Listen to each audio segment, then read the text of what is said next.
Hello, hello, hello, travelers and cruisers. I'm your host, Chuck Tuck. So, thank you very much for following, subscribing, and sharing. And I want to give a special shout out and a thank you to Susan and Suzanne out there. You two are helping me a lot.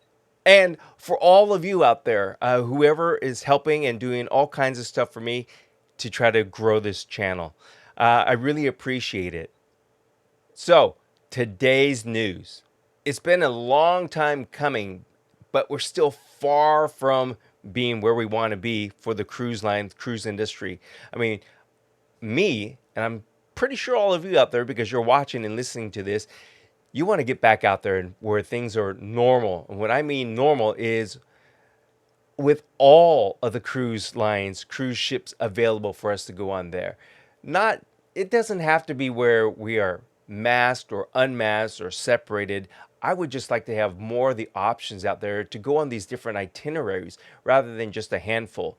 But we do have to start somewhere. So with the restart of the cruise season in August, there's about 190 cruise ships that are out there spread out over 60 or so cruise brands or cruise lines. And that information comes from the Cruise Industry News.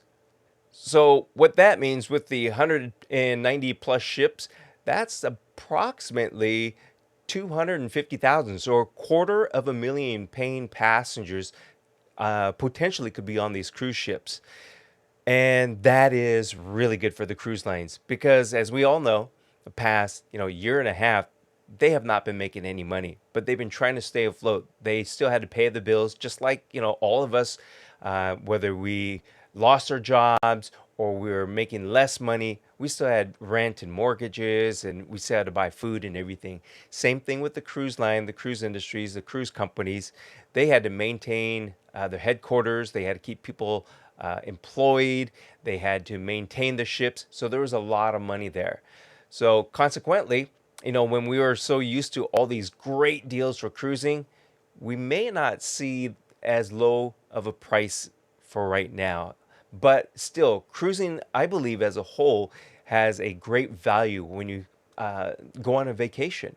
So I'm just rambling about that because I'm starting to think in my head, gosh, am I going to go on a cruise still, even if I have to pay $100 a week more? Absolutely, because I do know that the cruise lines need the money in order to, have all these other itineraries and really to get back on their feet.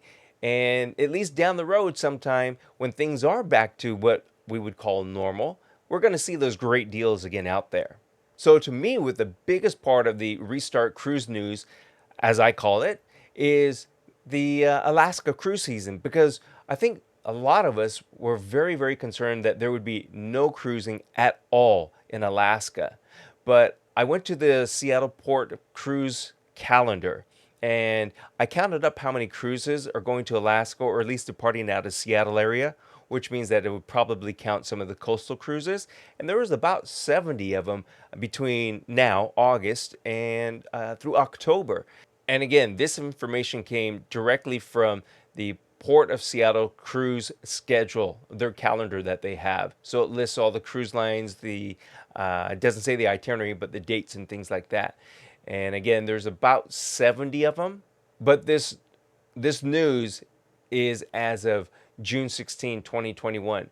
There wasn't anything else revised after that date. Now, of course, we know in today's climate with cruising and pretty much any type of travel, even restaurants, going places, shopping, everything, anything can change at any moment. So that could be no masks are required or needed for fully vaccinated guests, or it goes to you do have to be masked, or we're going to separate the vaccinated from the non-vaccinated, or you're not going to be able to go on shore excursions unless you purchase a shore excursion through the cruise line. There's so many changes that happen almost on a daily basis. So if you're planning on taking a cruise, definitely go to the cruise line's website. Check it often. If you're planning on a cruise next month and you buy your ticket today, tomorrow, next week, you may want to check back every 48 hours just to see if there's been any type of changes on the cruise line website.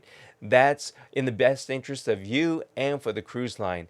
The worst thing would be that you arrive at the port of departure and you did not complete something and you get turned away. Now, remember, some of these cruise lines and travel partners and travel places that you go to who require you to be vaccinated or require you to have a COVID test, there are certain guidelines, meaning that if there is a 72-hour protocol for you to be testing negative, you need to make sure that you get that done. Some cruise lines are offering testing at the port of embarkation. Some of them may not be. So there's a lot of different things you have to keep in mind. Oh, and with that in mind, some are charging for that, for the test, and others are not. The other thing too, if you are fully vaccinated, remember, carry that vaccination card with you. Laminate it. Put it in a laminate, puncture a hole, get a lanyard so you can wear it, whatever you want to do. But best thing probably would be to, laminate it so it does not get destroyed or damaged, because it's probably pretty hard to get those things if you happen to lose it or tear it or something like that happens. So enough about that. Next, I want to give you the top 10 cruises, not top 10 best or anything like that. This is the top 10 cruises as of current of August 2021 who offer the most berths for paying passengers. And once again, this information comes from Cruise Industry News. And let's start from number 10 and work our way to number 1. So coming in at number 10 is P&O Cruises, followed by number 9, Norwegian Cruise Line. I really enjoy Norwegian Cruise Line, and I look forward to the day that I get to go back on their cruise ship. Number 8, and you're going to see me look over to my left because that's where my list is.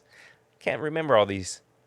Number 8 is Princess Cruises, and then followed by Costa Cruises, which surprised me that they were on the list for number 7. But these other two really surprised me because once again, this is based on the number of berths available right now. And number 6 is AIDA Cruises, or AIDA. I look over here because do you know how to pronounce it properly? Forgive me that I don't know how to pronounce that properly, but AIDA or AIDA Cruise Line. They are number 6, followed by number 5 is TUI Cruises, or some will say TUI. So TUI Cruises sits in place number 5. Number 4 is Celebrity Cruises. So on that list of 10, Celebrity sits at number 4 as far as having the most number of berths available for paying passengers. Number 3 goes to a giant, Carnival Cruise Line. Yep, so they're sitting at number 3. Kind of surprised that they're not number 1. Number 2, fast becoming my favorite cruise line, is MSC.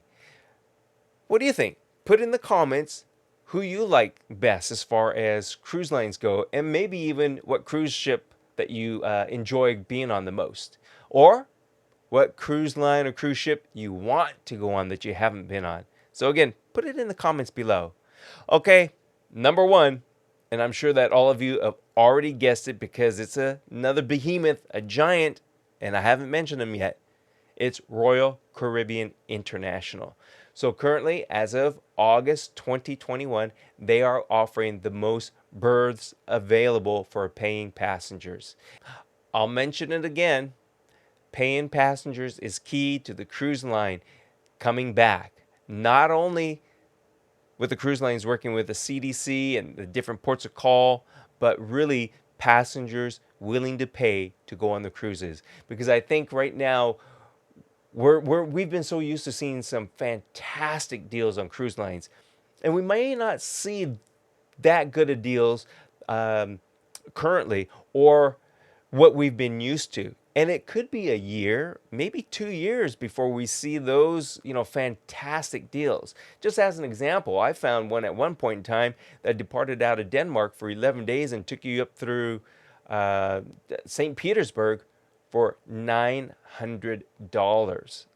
Now, that was fantastic. I'm sure I'm not going to see anything like that, not in the immediate future, but who knows? As I said earlier, things can change at any moment in time, and that could be pricing, that could be protocol for vaccinations or wearing masks. Anyhow, I hope you enjoyed this, and I hope it was a little bit of information for you. So, again, thank you very much for following. Thank you very much for subscribing. And if you can't watch the video in its entirety, just hit play, let it play in the background. It all helps me, and what I really want to do is grow this channel and bring some information, hopefully on a daily basis, to all of you. Again, my name is Chuck Tuck, and I am your host. So long. Have a great day. Bye bye.